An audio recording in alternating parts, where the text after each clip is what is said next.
Hi, this is Roger. Thanks for dropping by and welcome to another in the 2025 Project Orchids series. This is update 4. This is going to be an interim update, so I'm not going to do the comparisons, but I will prepare for the comparisons for the next one in 6 weeks' time, thereabouts. So we'll have a look at each of the 5 plants, bearing in mind one plant ceased to be prior to the previous set of videos and was substituted. So for that plant, this will be the first update effectively. But for all the others, the sequence is there. These are all in a playlist, the whole set, right from the initial choices through to the updates and everything.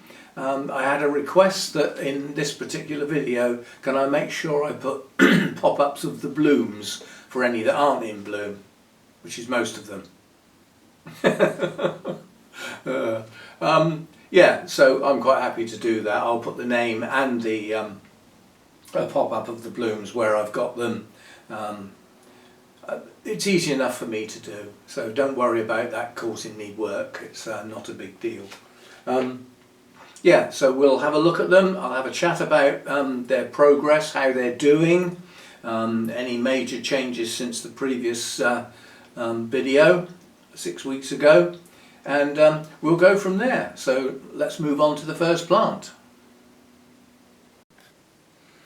Okay, so this is our first plant selected by you good viewers from a list, and this is Masdevallia falcata, and been meaning to do this for a couple of days. There's a bloom gone over, so we will snip that off while I've got it under my nose.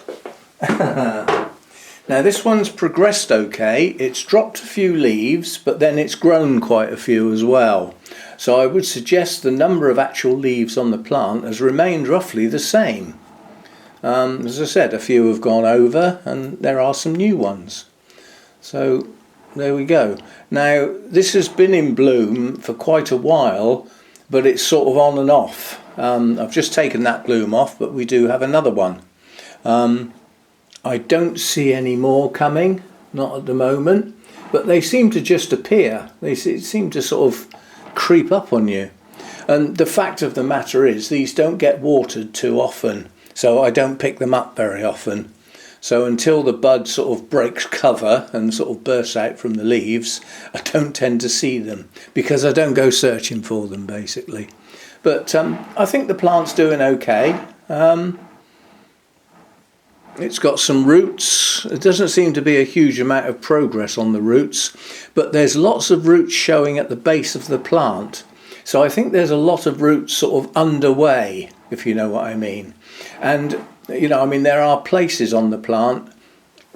Let me just pick it up. If you look here, in that area, there's a mass of roots there. They just haven't got to the edge of the pot yet. So it's got plenty of roots on it, and it's doing okay. Although it's it's got a bud on it, that's obviously not a flower, so I will do a picture of the flower. Whoops, bang the camera, why don't you? Whoops. I've put my board up the other way so there's a gap either end. That's deliberate so that when I pick the Cymbidium up, which is, I think it's the last plant, it doesn't go off the top of the board, but I'm going to have to take the camera off the tripod for that one anyway. So stand right back by the door to do that one, it's so big. Yeah, so this one's doing okay. I'm pleased with its progress. My Masdevallia is in the main, apart from one, which is not doing well at all. Totally unknown why. You know, it's a cool to cold grower, which is what I've got nowadays. Couldn't ask for cooler or colder type conditions, but I've got one that's just going downhill. Unfortunately, it's Hannah's favourite Masdevallia, but I can only do what I can do, and that one just seems to be dropping more leaves than it's gaining, so it's gradually going downhill. But this one's not. This one's doing okay. So that's plant number 1. Okay, so plant number 2, Coelogene cristata. This replaced the Coelogene cristata variety Lemoniana that was mounted that failed. So I've replaced it with just the ordinary cristata. Now this plant does have quite a serious problem, which I can demonstrate in a minute. But as far as the plant is concerned, it does have some roots, but herein lies the problem. This whole section has got no roots underneath it whatsoever. So the roots emanate from right at the back of the plant and this section here. So all of the new growths, which constitutes 5 bulbs out of 7, don't have any roots under them. Now I think these do not like root disturbance for a start, but I'm going to have to do something with it. But the main progress on this is that we discussed the size of the bulbs last time, and we start with this initial bulb here, and then the plant split off in 2 directions, and we had some, you know, not bad bulbs, and then we had this one good sized bulb and the 2 new ones which were very small. Well, they're not very small now, they're actually full size. In fact, I would say those are excellent plump cristata bulbs, and the observant of you will notice that both of them have a flower spike. I don't believe those are new growths. I believe they are flower spikes, despite me thinking that this was probably not going to bloom. But then I didn't expect the latest 2 growths to swell up like that, especially bearing in mind they're getting their nutrition and their hydration from these 2 bulbs, because that's the only place I've got roots. So all the roots in the pot are emanating from the back of the plant. That's got to change. That's got to change. So basically this is going to have to come out of this pot. I'm going to wait till after it's flowered, because once the flowers are finished it should start a new growth, and I think that this might actually trigger roots farther back on the plant. It's as though it roots 1 or 2 bulbs behind the latest growth and not under the latest growth. That's not fact, that's a supposition. Is that a big word? Well, it is for this late in the afternoon. Yeah. I'm going to have to... my mind is still geared up to the old, you know, before the clocks changed. So I can get halfway through the afternoon and think, oh, I'll get on with that video now. It's starting to get dark. So we need to get a move on. Anyway, I am well pleased with the latest 2 growths on there. Nice big fat plump bulbs, good pair of leaves on both of them, and we now have a flower spike on both of them. So it is going to bloom. But I would suggest that overall it's a relatively weak plant, because it hasn't got a full root set. But that's something we can monitor as part of the project. When and where do new roots come on a rhizome that is totally devoid of roots? Right back to here. So literally all along here and all up here, no new roots. So I'm pleased with its progress, but I'm worried that it hasn't got a full set of roots. It has enough roots obviously to plump those latest 2 growths up and produce spikes, which is a little bit of a mini miracle really. But anyway, there we are. It's doing okay. Yeah, well pleased. And this is what happens when you try and reach over plants to get one at the back of the shelf instead of moving them, especially when they've got great big long strappy leaves.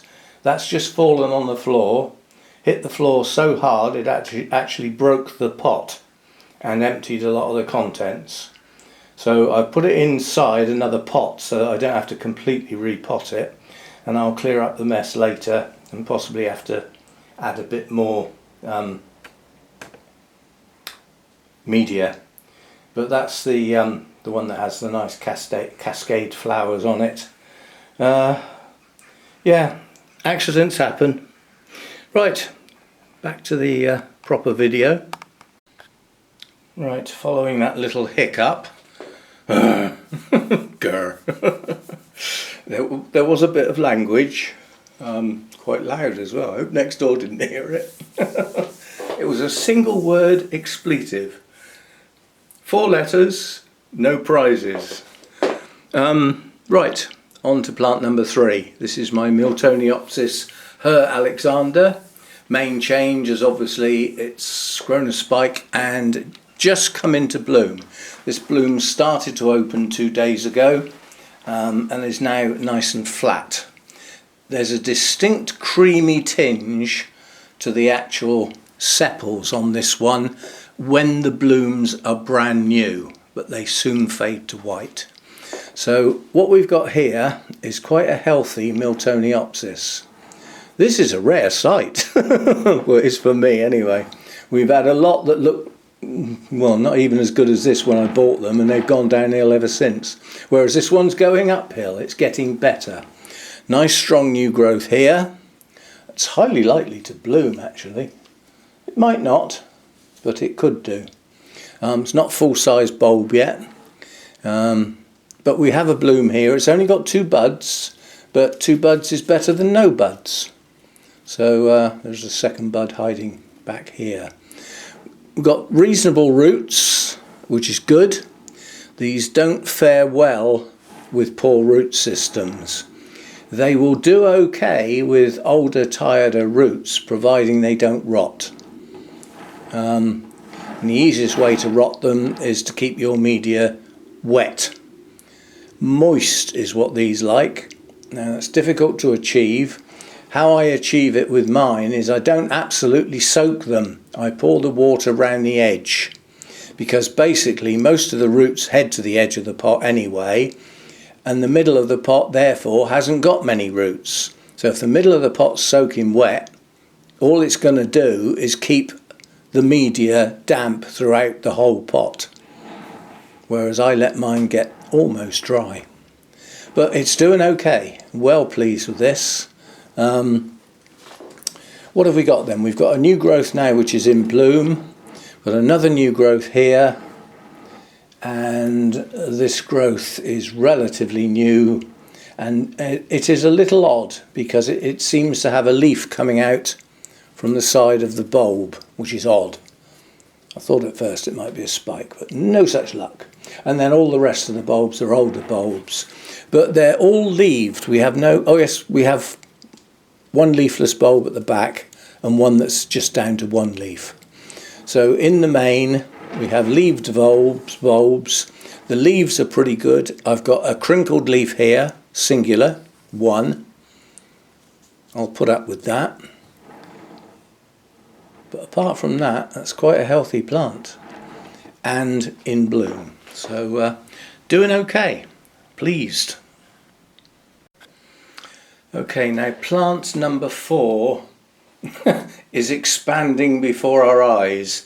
Because these are highly likely to all be the same, I am going to keep them as a set because that's how they'll actually be grown.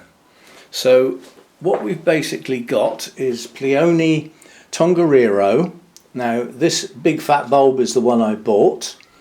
The 2 little bulbils will just poke down the side of the pot, so they're actually in there.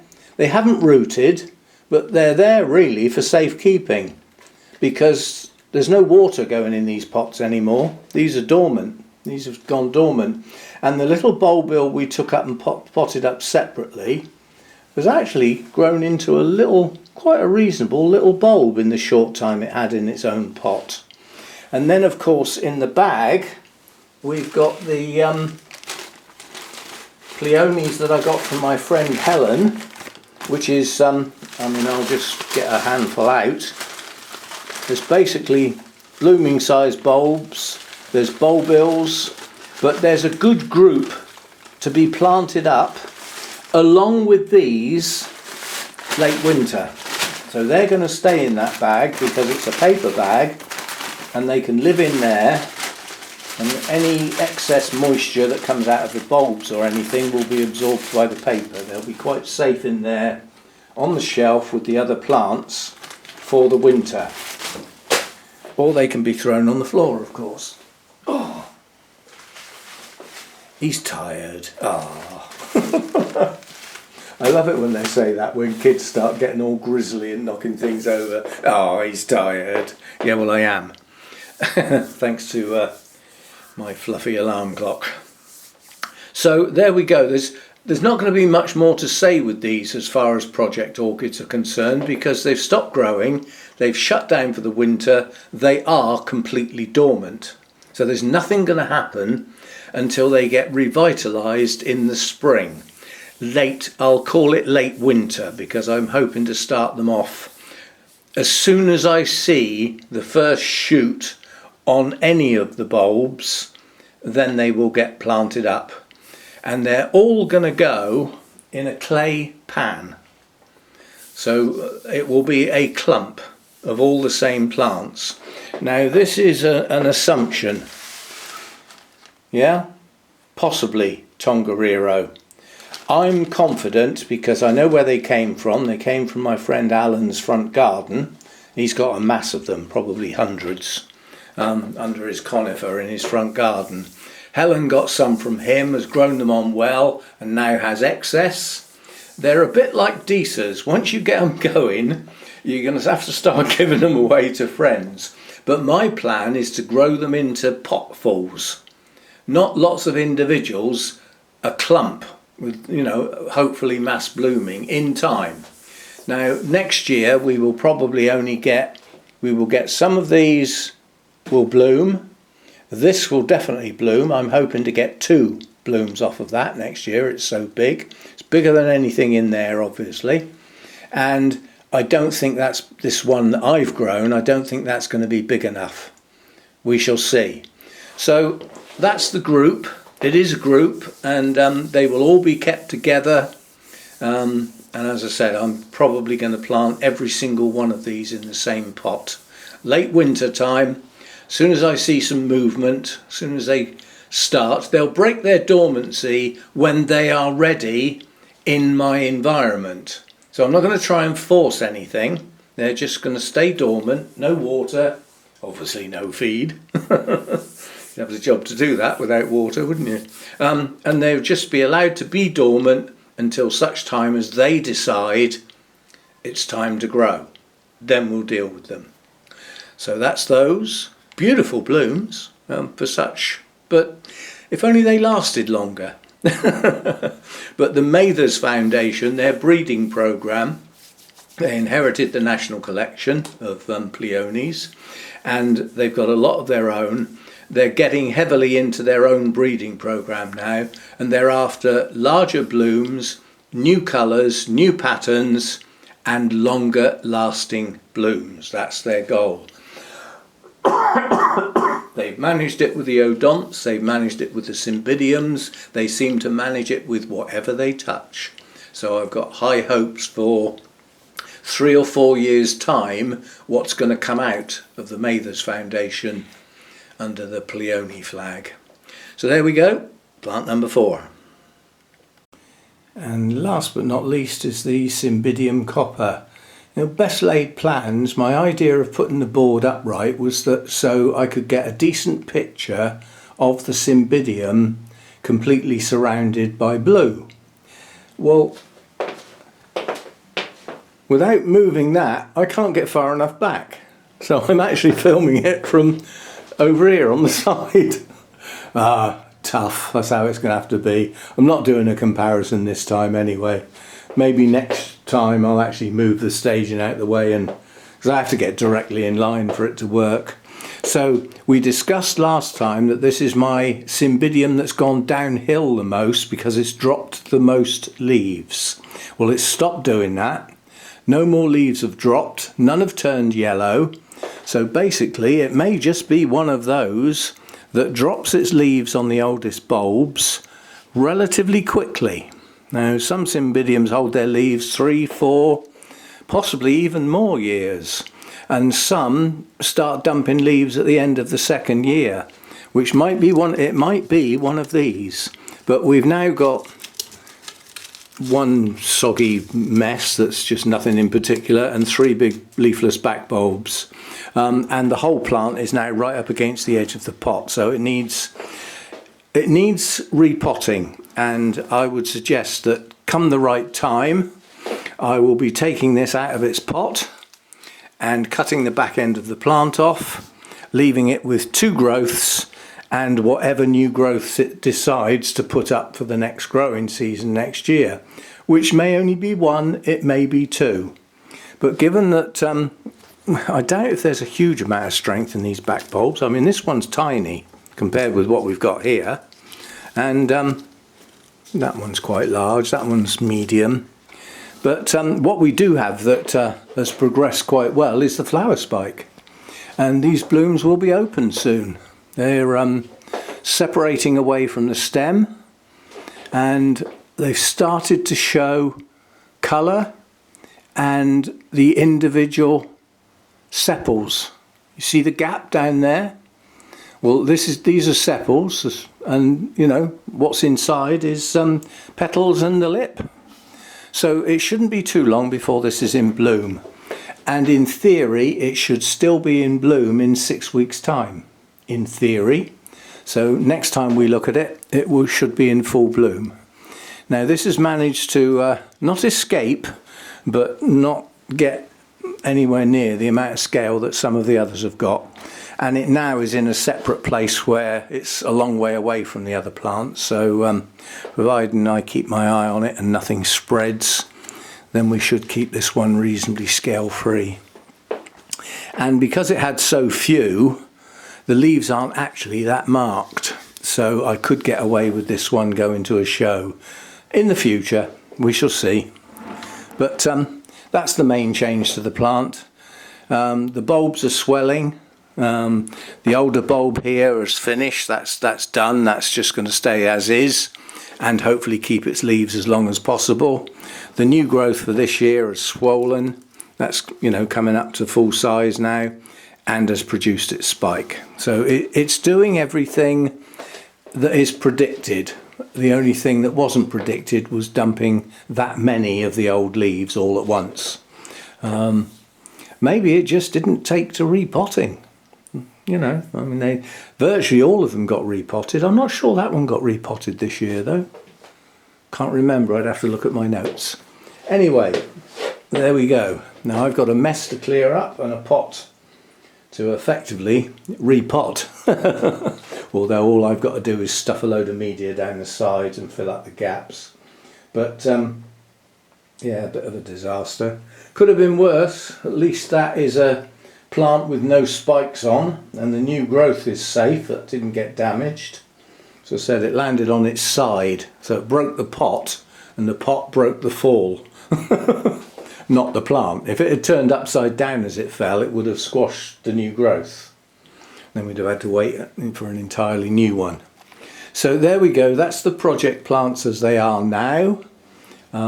We will review them in 6 weeks' time, and in 6 weeks' time we will do the comparison.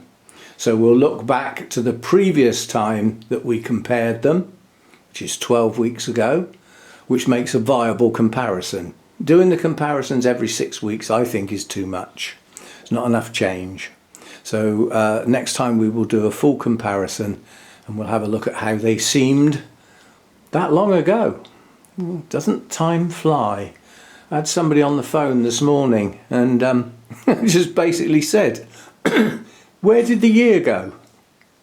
I know it's not over yet, but you know, starting to do Christmas lists, and you know, Tesco's have told me I can book my Christmas shopping slot because I'm a privileged member. You know, it's got Christmas written all over it, coming soon, even though it's still October, but not for long. It'll soon be November. We've got the flipping Halloween to deal with, haven't we?